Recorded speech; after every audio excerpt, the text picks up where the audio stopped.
Well, welcome to the Storied Outdoors. We are here with a very new friend of mine, Emily Johnson. She is an artist. She lives in Birmingham, Alabama, and she is one of the most talented watercolor artists. And she's now gotten into some more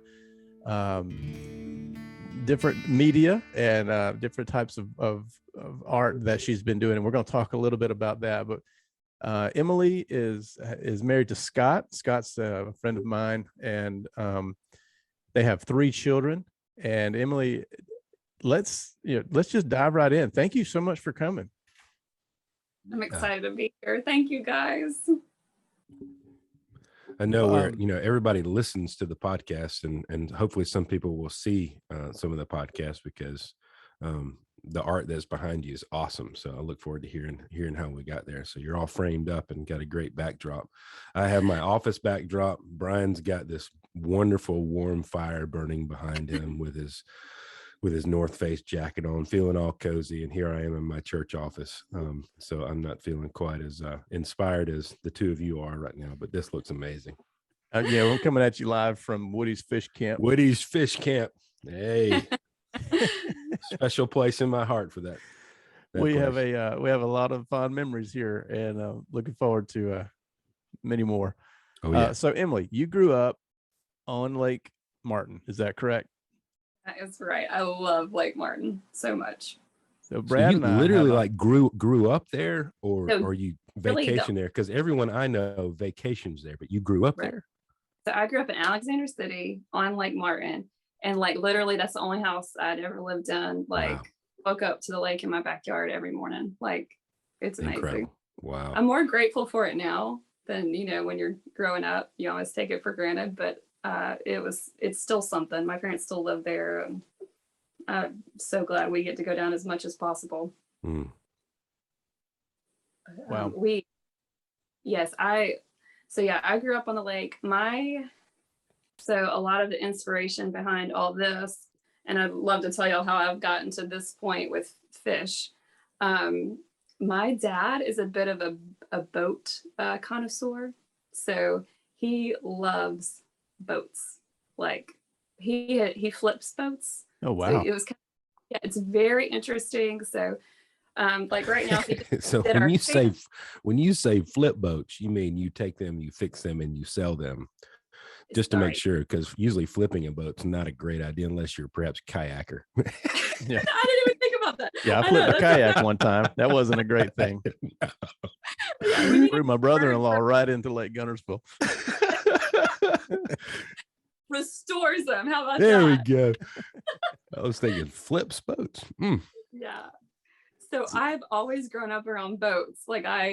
I love them. Even now, one of my favorite things to do in the world is just walk around marinas. When we go to the stuff, Scott's like, "You want to go walk around the marina?" I'm like, "Yes, I do." Oh, I love that. What kind of boats does he flip? Is it all motorized or is it sailboats? We've had guys, my family, when we talk about outdoorsy, we're water crazy outdoorsy. So we had this 1976 True Craft. It's a ski nautique type boat that I grew up on. It's beautiful. And he just redid it. And then we've had pontoon boats, sculling boats, canoes. My favorite little boat, Scott and I call it our boat. It's a 10-foot Boston whaler. Oh, man. Little, it's got wood seats in it. It's so fun. You can take it to the lake or the beach. What else? So he got into not only do the lake, we did the ocean half the time, and he restored this 40-foot deep sea fishing boat. It was our RV down there, so we'd go and but we actually lost one in a hurricane, and he restored another one, and we actually just sold it, and we're super sad about it. But mourning the loss of that thing, I'm sure. Yes, it was really fun. It was really, really fun. So how long? So I know that you do art full time. When did that become full time? And how, when did you start? How did you get into art? Were you always interested in it as a child?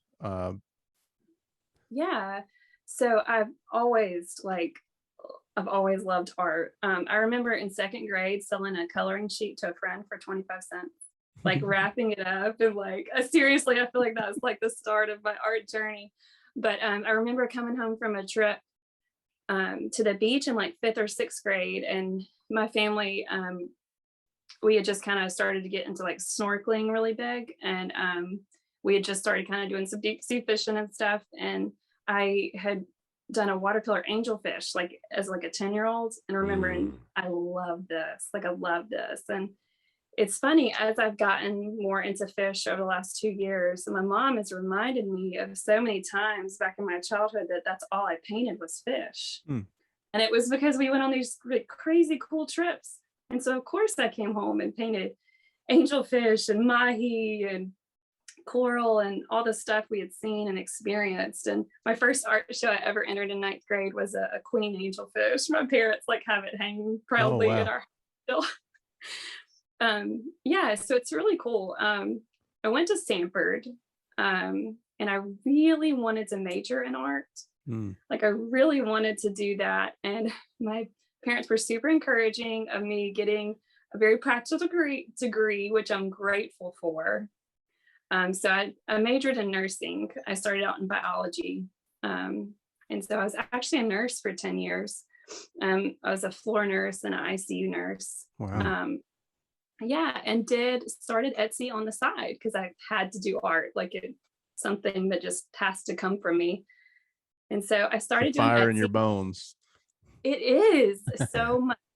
Absolutely.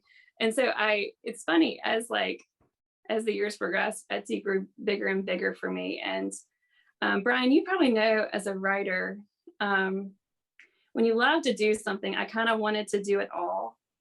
So I loved watercolor, and I loved acrylics, and I loved painting scripture, and I loved doing family portraits. So my Etsy store itself, I had a pretty big variety of things I sold. And didn't you do families too? You did. Yeah. You kind of did this nice, cool little sketches of families and things. Whoa. Right. They were watercolor portraits of families, and they were really fun. I really enjoyed them. But People are hard. I know, right? People and these are so were hard. These were kind of whimsical. So because I can't quite do like the super detailed faces and stuff. Yeah, I don't know if you've ever seen this before. This is a total sidebar, but scrolling on the old Instagram reels, there's this guy in New York who rides the subway and will draw these pictures of these people sitting on the subway and then surprise them with it, like in between their stops. They're so fast, and it's like a photograph. It's unbelievable. I'm so amazed by how I'll say it. Paige, my wife will hear me go, man, people are so talented. Like, how do these people do this? And it's really cool. And their facial expressions when they see themselves having been drawn in like 5 minutes but drawing people is like so tough. I don't know. And so, especially to be exact. Oh, that's amazing. And some people have such a skill set for it. I'm amazed, because that's not where my skill set is with art, and it is incredible. Well, we can certainly see where your skill set is there behind you. Thank you. That's what I was going to tell you guys. So I went fly fishing for the first time, and I'll tell y'all more about that story maybe in a minute. But with my husband, we were dating, and after we got back, that was my first experience in the mountains and fly fishing. And I have only ever done deep sea fishing, which is like a little bit different. Wow, it's different. Yes. And like I've done a lot of deep sea fishing. So kind of to experience that world, this fly fishing is amazing. But I painted him a rainbow trout when I got back, and he put it in his office, and he got a few great comments on it. And one of his buddies was an art guy and was like, Emily, you need to do these and you need to sell them. Like, you need to sell them. I was like, really? Okay. And so that's kind of what got me started, is I took those trout prints and I started selling them on Etsy. And we got a really great response from people. And I started doing some research and kind of realized there was kind of a need for more of a more masculine type art in the world that Mm. didn't like it was from 1985, like the bass, neon jumping out, is what all I could find. And so I started doing more and more. And in 2020, I actually stepped away from nursing because we had kids and just wanted to be home more and wanted to. That's a pretty good year to step away from nursing. Let's be real. Yes, I felt so. I was grateful, but felt bad too for a lot of my friends in the ICU. But yeah, so in 2020, Scott was like, Emily, let's just try something. Let's just sell fish. I had like eight different species at the time. He's like, let's just see how it does. And I was a little burned out on some of the custom work because custom work can really get wearing after a while. It's fun, but so 2020, that's what we did, and we had a really great response from it. I think it just created more direction for me as an artist, but also like in my storefront on Etsy, it was clear what I sold. It was clear that I was a fish artist. So it's been fun. When we did that, it really did give me a clear path.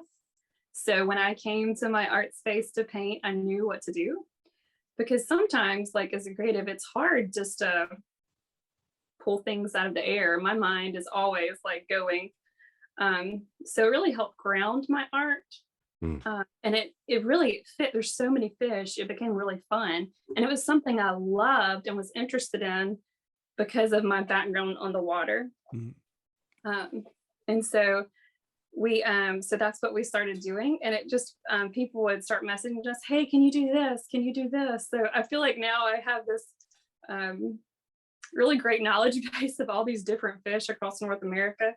Because when I do them, I do start to do some research into, where they are and what they look like. And I put my own take on them, but I do like them to be somewhat anatomically correct in terms of fins and spots and such. So it's been really fun. So I've been doing fish now for 2 years, and I'm loving it. Well, I have a couple of yours. I have the brown trout and the rainbow trout, and I love. Golly, they're some of my favorite ones. And we're repainting our den and all that area, so I'm going to end up taking those to my office at Sanford, and so I'm so looking forward to having those with me there. What so I've it's funny, during COVID, I think probably starting in about May of 2020, I started doing a little bit of watercolor painting, and it is so therapeutic, and I don't know what it is. What do you, as an artist who actually is a good artist, not just someone who looks like a 40-year-old third grader, who's trying to draw something with watercolors. What That's what an is interesting stick man, Brian? yeah, all these fish look like the kind that's on the back of a car. What is your process? What's the part that you really just connect well with art and with watercolors? And is it the color mixing? Is it the sketching? Is it the blending? Where does your mind go with that? That's a really interesting question. Because for the first time in my life, in the last 2 years, I've been able to paint consistently. And so I feel like I'm finally kind of honing a lot of my process. And I didn't ever quite realize that that's really important to know kind of what to do and what to expect in the process. I would say I've kind of switched to more acrylics. I love watercolor, but I've really been enjoying acrylic paints a good bit. And the painting part, I just absolutely love. I do enjoy the sketch and the planning, and I've learned that is probably the most crucial step, because if it's not right from the beginning, it's not going to be right in the end. And I've definitely skipped over that before and feel like I wasted a bunch of time, because then I'd have to repaint it. Scott would actually kind of come in and go, what's that fin doing there? Or like, what's wrong with his jaw? And I'm like, seriously, I spent 4 hours on this today. But it was because I skipped over the sketching part, was rushing through it. But the painting process for me, the blending of the colors, I absolutely love. And it's really fun, especially with fish and animals, as I've kind of exploring ducks now, exploring the layers of color. So I tend to take a picture, I work off photos and take a picture, and I really kind of look. And if you start looking at a fish, which you guys like hunting fish, like there's so many colors in it. Like if you really kind of bring it up close, a lot of my fish have like really electric pink and lime green and yellow like undertones that are extremely colorful. And it's kind of fun to see that layers come in and kind of bring that fish to life. So if you're to get up close to one of my fish, you see it's not just a smallmouth bass, is not just brown, yellow, and white. It's got all these rich colors underneath that kind of peek through. So that's one of my favorite parts right now of acrylic painting of these animals, is to kind of bring the color and character and kind of texture of these animals to life. I really love it. Yeah, earlier this year, Brian and I, for the first time, I'd never been up there before, but Brian and I came up and met a guy named Craig Godwin from East Alabama fly fishing, and we floated down the Tallapoosa on a raft and fished those shoals and caught a lot of the red-eye bass and several other species that were pretty funny and that were kind of surprising. But to see those little fish, and again, anytime you pull a fish out of the water on a sunny day and that sunlight hits them, you're so right. I mean, there's an explosion of color that you don't normally see, but when the sun hits them just right, it's like, oh my goodness, there's a lot more there than I thought. Absolutely, they're beautiful. Yes. Yeah, and it's so interesting, the different times of the year, the different types of water, it all factors into it. And and there's really, you can't really just say, well, this fish is this color, well, because that's exactly right. It could change, it could change just depending on the amount of sunlight they're getting, or the clarity of the water. And have you ever painted a sunfish? I have. I haven't. Well, I have a bluegill brim right now. Yeah. But I have actually a line of Alabama fish I'm like working through. Oh, like nice. Yes. Like, so it's funny you said the red-eye bass. I just sketched one the other day. And I didn't even know that bass existed, but I need to do a sunfish. Yes. Yeah. I mean, the red-eye bass, they're blue on the side of their face. And then you have the sunfish are just the amazing amount of color and orange, and I don't know, everything about them are just so gorgeous. And Alabama is so diverse. I mean, that's a pretty long project if you're working down a list of Alabama fish, especially if you get down here to where I live. You got a lot of fish. I know. Isn't it crazy? I did not know that like Alabama is like one of the richest freshwater fish species in the world. Like, it's crazy. Or in the States. Am I saying that wrong? No, yeah, it's certainly the richest and most diverse fishery in the country. And in the country. Certainly, for sure. And it may extend, to other, to wider than that, just because of the range of, where I live, there's brackish and saltwater, and then river delta fish. And then as you go up in elevation, you get up to the Sipsey, and you even get into trout and Sipsey, or so I've heard. That's an inside joke. And then, further up. So there's so many in the span of so much, because there's so many waterways also. I mean, you look at a map of waterways in the state of Alabama, and there's an unbelievable amount of rivers and streams.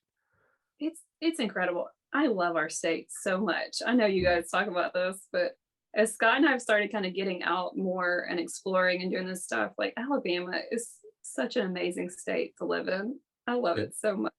I know it is great. It's got everything from the coast to the mountains, and everything in between. It's just amazing. It never ceases to surprise me either. Like, we'll go, oh my goodness, I didn't know this was here. Like, we're floating down the Tallapoosa, and I was like, I've never been here before. I didn't know any of this was hiding here, and it's incredible. I mean, what a beautiful place. I know, it's incredible. We were during Thanksgiving, we went down to my parents' house. We're at the lake and just playing on the banks. And then the next day we drove down to the beach, and Scott and I were just talking about like, this place is incredible. Like we go from this gorgeous Lake Martin down to Gulf Shores, which is like a hidden gem on the coast of Florida. And it's like, where do you get this? And then we're headed up to the Smokies in March. It's like everything's like 4 hours away. It's like amazing.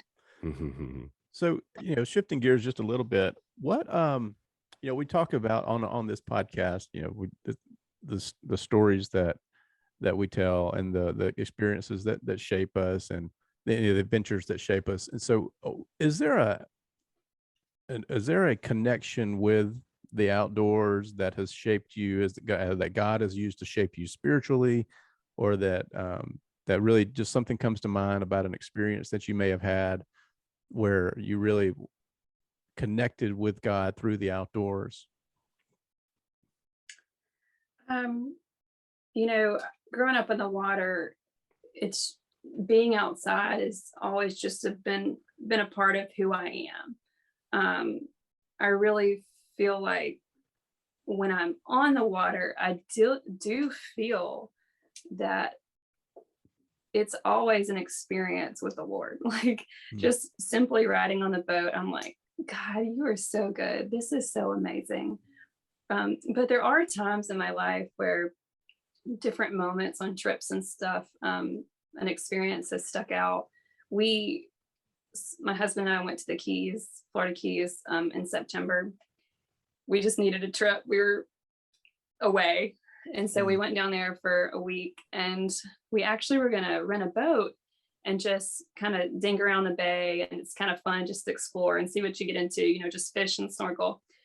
And it didn't work out. We had to take like a 4-hour boater's course, and they didn't tell us. And we were so bummed because that was our whole day. We were just going to do the little islands and stuff in Marathon, Florida. And so we're like, what do we do? And so we drove up to John Penny Camp in Key Largo. And we were just really bummed because we heard the snorkeling up there wasn't great. And we were just like, okay, we'll go snorkel. That's fine, because we had snorkeled all these amazing places already. And so we get out to John Penny Camp, Coral Reef, and we get in the water, and we immediately were like blown away. We both like came out of the water, we like lifted our mask up, and we were like, this is the best snorkeling we've ever done. Like, and I've a lot of snorkeling in my life, and since like the age of 8, we've snorkeled all over the place, and we were just blown away. And we did that reef for maybe 2 hours, and we were just amazed at God's creation, and how Scott said, what's crazy is this is here 365 days a year, like every day this is happening. And the reef was beautiful and colorful and so alive. And I need to post some more pictures of it. We were able to capture a lot of it. We had a GoPro we had just gotten, but we were just really blown away at the beauty and the creativity of the Lord. Coral reefs really display that with all the fish, and it was so healthy. And I really think about that trip and how great God is and how creative he is. And like, he is at work all the time, and all these, it's like a little coral reef down in John Penny Camp in the Florida Keys. That's happening right now. Like that life is happening right now. And it's just so cool. Like, it's just so cool how amazing and creative, and mind you, how sovereign he is. Scott always uses that scripture, like Psalms 8, when I look here, I've got it written down. When I look at your heavens, the work of your fingers, the man and the stars, which you have set in place, what is man that you are mindful of him, and the son of man that you care for him? Like, that God created all that, but he cares for us too. Like, it's incredible. Yeah, it never ceases to amaze me. That's for sure. Yeah, and I feel like the same way. Not and like you were saying, this is happening all the time. 365, and you think about a sunset. Well, this sunset was gorgeous. Well, you know what?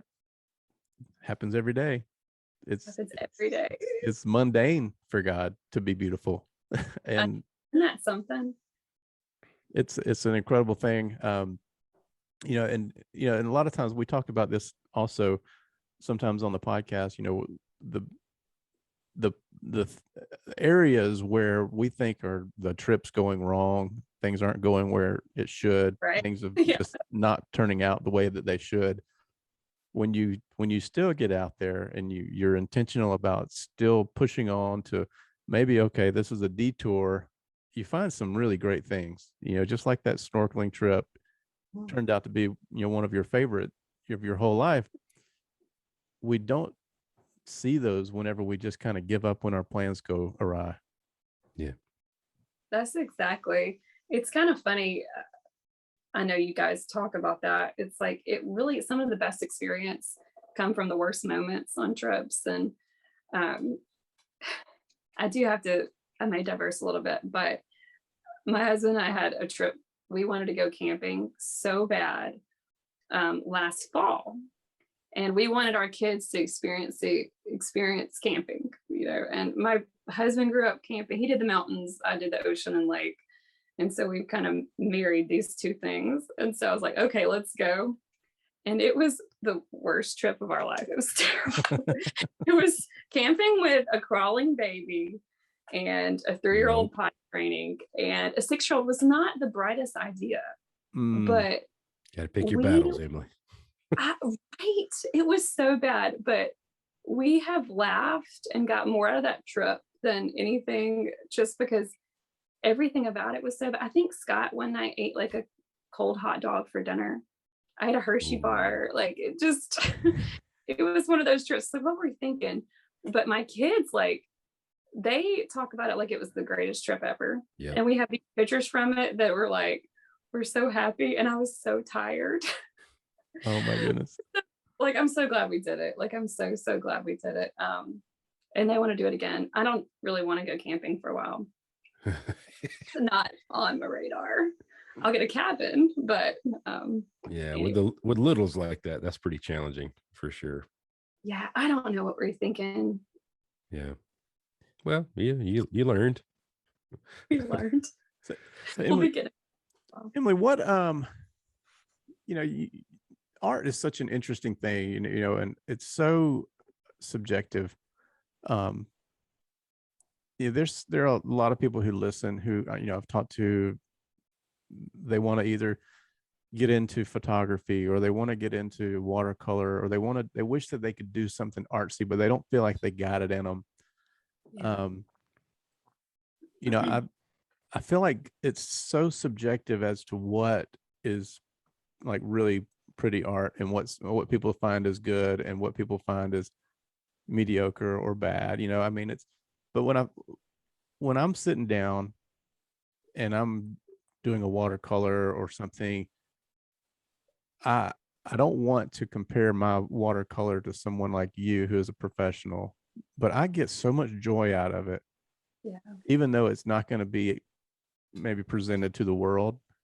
Right. Just the act of creating is fulfilling. What would you tell someone who may be wishing they could do some of the things that you do, but may not feel adequate? I say just do it anyway.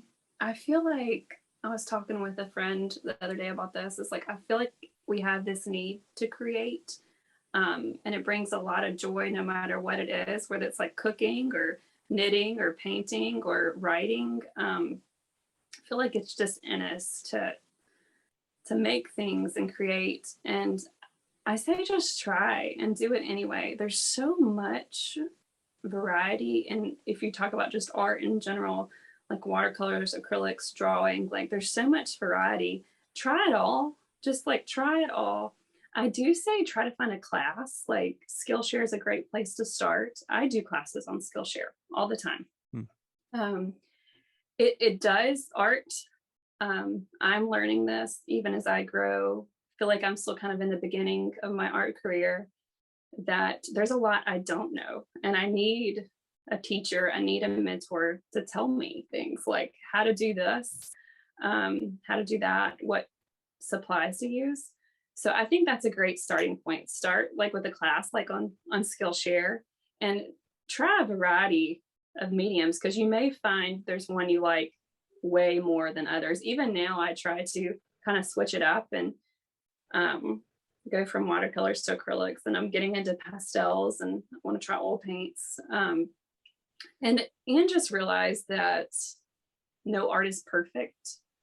That's something I struggle with, is sometimes I'm like, I don't want to put my art out there, it's not what I want it to be, and Scott's like, what are you talking about, it's great. And I'm like, but it's this and this, just realize it's never going to be perfect, and you always have to start somewhere. I think that's the best advice I've gotten over the last couple of years as I've grown in art, that you have to start somewhere, and your art, when you start in the beginning, is not what it's going to be, in 3 years, if you stick with it and you enjoy it. So that's kind of what I say. Yeah, that's good. I think when I see all those fish behind you and we talk about like drawing fish, the thing that draws me to ever cast a line in the water is that what's beneath that water. As you were talking about going, snorkeling, and you had no idea even as you were riding up on the boat or walking out into the water, because the surface of that water obscures everything. And as you dive in, or as we pull something out of the water, emerges unbelievable things. And a few earlier this year, I got to go out to Wyoming to fish, and man, to pull a nice brown trout out of the water, and the explosion of color that came with that fish. But I didn't know he was there. All I saw was a nice run that was dark, and I felt like there may be a fish there, and I cast in the hopes that there may be one there. And when that indicator goes down, your excitement rises, and you get him in the net, and you hold it up, and you behold something that's, you had no idea, you were oblivious to its existence. And then out comes, something that, I for you, I think is like, man, I can't wait to draw this thing. Right. That is that something that happens like when you went on a fly fishing trip and out emerges that rainbow trout, and you're like, oh my gosh, man, this is unbelievable. I can't wait to draw that or paint that. Absolutely. Even when I see other people's photo, it's definitely a different experience when I do it myself. I do feel like such a deeper connection with a certain fish or bird. But even when I see other people's photos and their experiences, I'm like, oh, that's amazing. But definitely, I really feel I've been painting saltwater fish kind of some of last year. And some of those fish, when you pull them out of the water, it's like, this is insane. How do I even capture these colors? Like, yeah. Recently, I shared it with Brian. A buddy of mine took me out it's on the Alabama-Mississippi state line, out into the marsh. Water was super clear, and I caught my first redfish on a fly rod.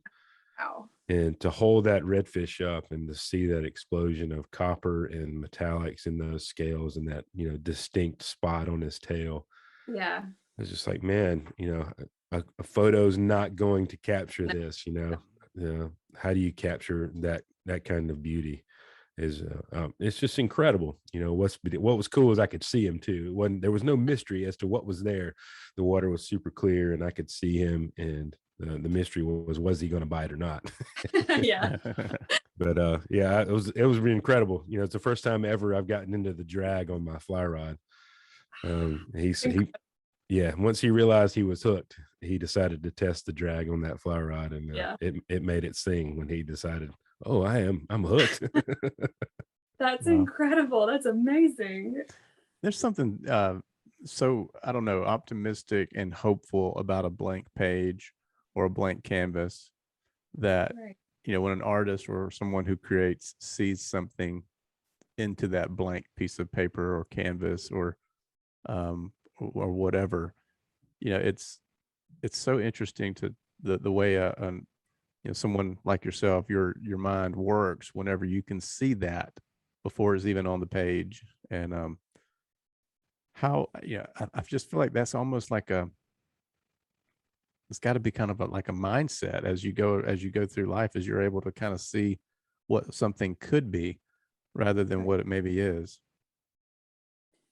Yeah, it's something that it can be, as a creative, it almost can be a bit scary. I know that's a weird thing, but sometimes I have a series like I'm working through, and I go to paint and I have my paper and everything ready, and I can't sit down and do it. I like find myself getting up and doing other things, and like it's like this fear of starting, almost like of this blank page. And sometimes I can see the end process. Sometimes I kind of know what I want it to look like, but the starting point sometimes can be the scariest point. And I've had art friends, art mentors who are like, you just have to start. You just have to put some paint on the page and start, because there is a fear of like messing it up, or it's just that fear of failure. It runs through everything, and that time will be wasted. You waste your supplies and such. But it is a cool thing, and to kind of see things and want to create them in your own way.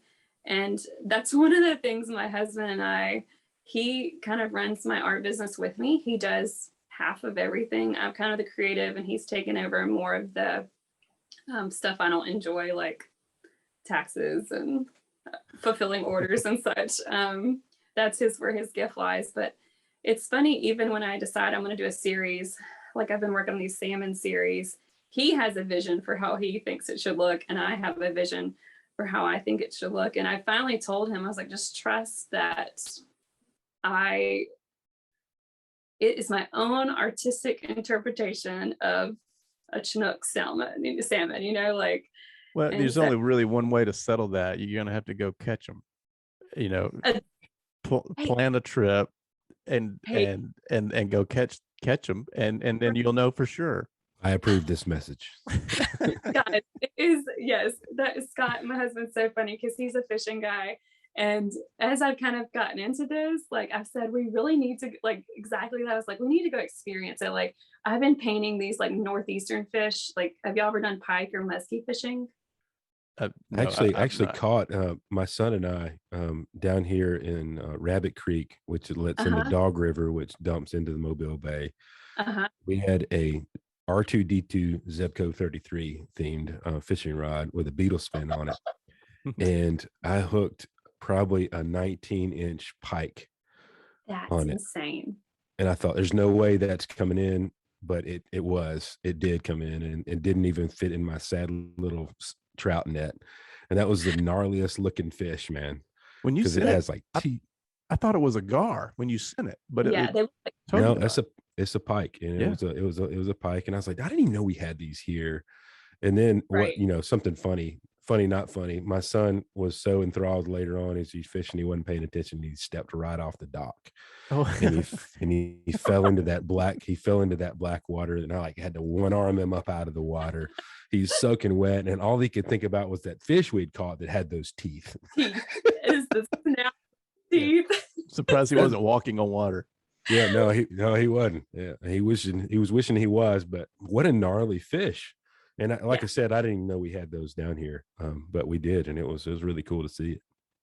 They are crazy. I've painted like a pike and a muskie and a walleye. Walleye. And so I'm getting these like pictures from people, and I'm like, these fish are insane. Like, I got a commission I'm doing in January. This lady wants me to paint, and she wants me to do a life-size one, and her husband caught a 52-inch muskie.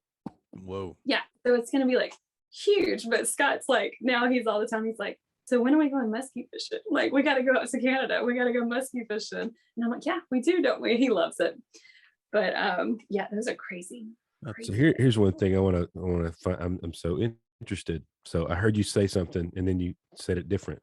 Is it salmon or salmon? Oh, I know. Great question. I don't know. And we should put a poll out there. Salmon. Salmon. I've always am interested to hear people say, because you said it two ways, and I was like, which one is it? Which one's it going to be? So I correct myself all the time. I feel like it's supposed to be salmon, right? But that's what I always say. And I feel like it's salmon, but I hear salmon. I'm like, am I wrong? I don't know. I was just asking. Maybe we could poll the listeners. Salmon or salmon, and is there some kind of linguistic history that goes with one of those pronunciations? I'd be interested to go down that rabbit trail. Anyway, You'll sorry. have to with me, yes, because I'm very interested in that too. Well, you talked about Scott a lot. As we were talking, I think you were right. I think that he was supposed to have been on that initial trip with us to Blue Ridge. Right. And Okay. so there was a group of about, I think, 7 or 8 of us who were supposed to be on that trip. Yeah. But not a lot of people felt like they could leave because of the nature of homeschooling kids and everybody being kind of in turmoil and kind of just really not feeling like they could get away. And Scott was one of those who had to graciously back out of that. But we're not giving up. We're going to get Scott on a fly, and we're going to be a part of that group around a campfire one day. And that, funny enough, Emily, that very trip is the trip that this podcast was birthed on. The road trip up and back was where the initial conversations that we should do this started on that trip. Yep. That's so cool. That's what, when I was listening to this and you guys were talking through that, the birth of the podcast and y'all's thoughts behind it. It's so funny how I think it's cool how God moves sometimes among his people with kind of the same idea. Because around the same time, we were God was just teaching us a lot about the Sabbath and enjoying his creation and being outside. Because for the first time, and y'all may talk about this in one of your podcasts, I can't remember, but we were during that time, God really just showed us, like, for the first time in our lives, we had the Sabbath. Like, we would go out and sit by our creek and just enjoy being in his presence. And it was such a great reminder of who he is through nature. And like, he was teaching you guys like the same thing, and to share it with all of us, like through a podcast. And I just think that's really cool. Really cool. We sure appreciate you being on the show. One thing we like to do before we leave is ask our guests, what's your next adventure? So is it a trip to the Northeast to go catch some salmon? Salmon? But tell me, what do you guys have on the horizon that you're excited about? So we are excited. Our kids are young, but we're finally getting, y'all understand that y'all have kids. We're finally getting to that place where we're seeing the light. Like we have our little girl just turned 2. And so it's getting easier to take trips. These was our first one where we're like, yes, like, and so I feel like we have this whole list, like we're running through, but because of like my love for the ocean, which Scott loves too, he loves snorkeling, as much as I do now, and saltwater fishing. Like, I love fly fishing and the mountainside of things because of him. So we found ourselves like flip-flopping. Like, so when we were down the Keys, we were like, let's go to Montana next. Like, we need to go to like Yellowstone and do that. So I'd say if any trip was next, we want to go to Yellowstone. I've never been to that part of the country before. And I know you said, Brad, you just went to like Wyoming. So that's definitely on our list. We want to be able to spend a good chunk of time there. So Alaska also, Scott's never done Alaska. I've been there a couple times, so we'd like to get up there. But we also like the tropical side of things too. So I think those are on our list. We also have recently found at least twice a year, we want to get down to the beach a little bit and then get up to the Smokies. We're going to the Smokies in March, spend a couple days there. Nice. Let's do some fly fishing. I may go with him. I'm not sure yet. So definitely. Yeah. Sometimes I don't fly fish. Sometimes I just literally put waders on. Oh, this is a good tip for any wives who don't like to fly fish, but just like hanging out. I literally put waders on and I just walk up the creek with him, and it is so fun. Like, oh yeah. One of the artists that I follow, AD Maddox, she'll do the full trips and everything, and she'll just have her camera, and so she'll be inspired by the photography that she takes. I think she fishes some also, but she gets the photography aspect of it, brings it back and puts it on oil, and it's incredible. That's incredible. So yeah, you get the experience. Yeah, I love that. Yeah, absolutely. Well, Emily, what are some ways that that our listeners can how can they support your art? How can they follow your work? What are some places that they can go to do that? Yeah, I am. Instagram has never been like my bread and butter, but I'm learning the beauty of it in the art world. And I've connected with so many cool people through Instagram. I'm really learning. It's a really cool place to be. And I have a lot of friends on there now that I would have never had if it didn't exist. Mhm. So Instagram's a great place. Emily Johnson Art is my, what do you call that place? We'll call it your handle. Your handle. Thank you. That was the word I was looking for.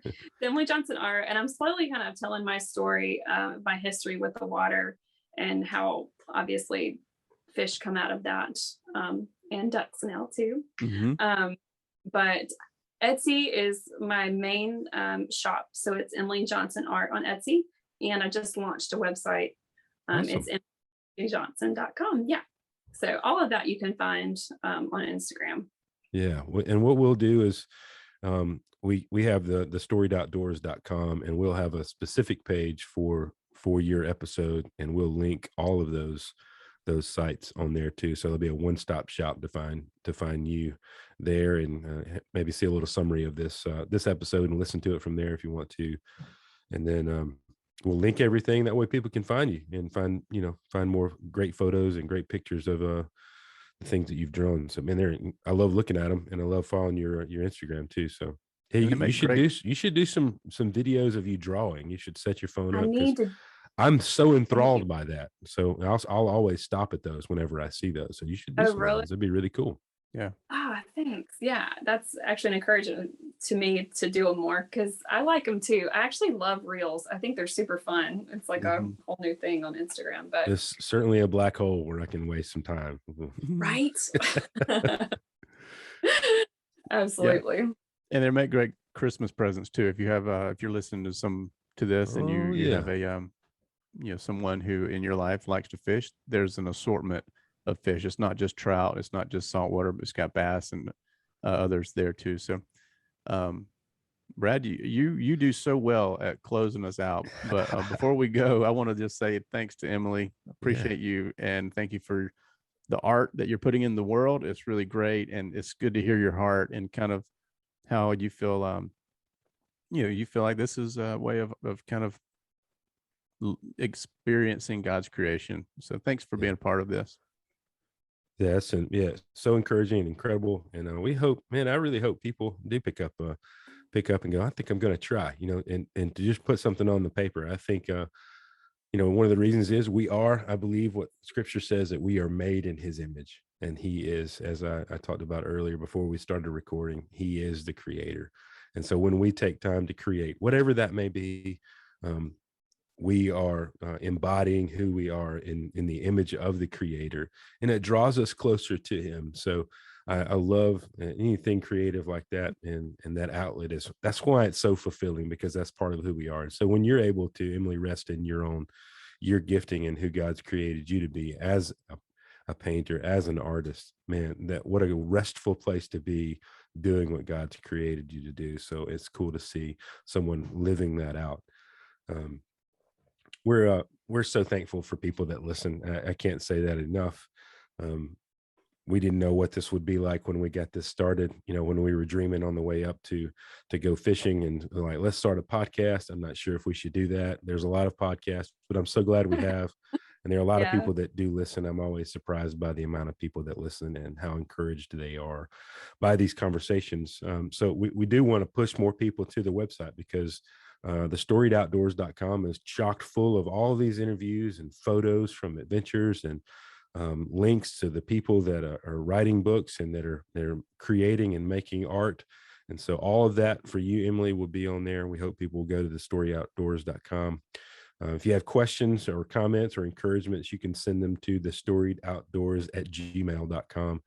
If you've enjoyed this conversation, man, leave us a review. That's how we grow this podcast. Leave a review, and then share it with somebody that you you want to share it with and you think would enjoy. Maybe there's an artist in your life and you just listen to this, you're like, so and so needs to hear Emily's story about how she got into art and how she's making a living on Etsy making art. Maybe that's what someone needs to hear. So share that with a friend, leave us a review, and we hope this encourages you and to write your own stories, to share your own adventures in the storied outdoors.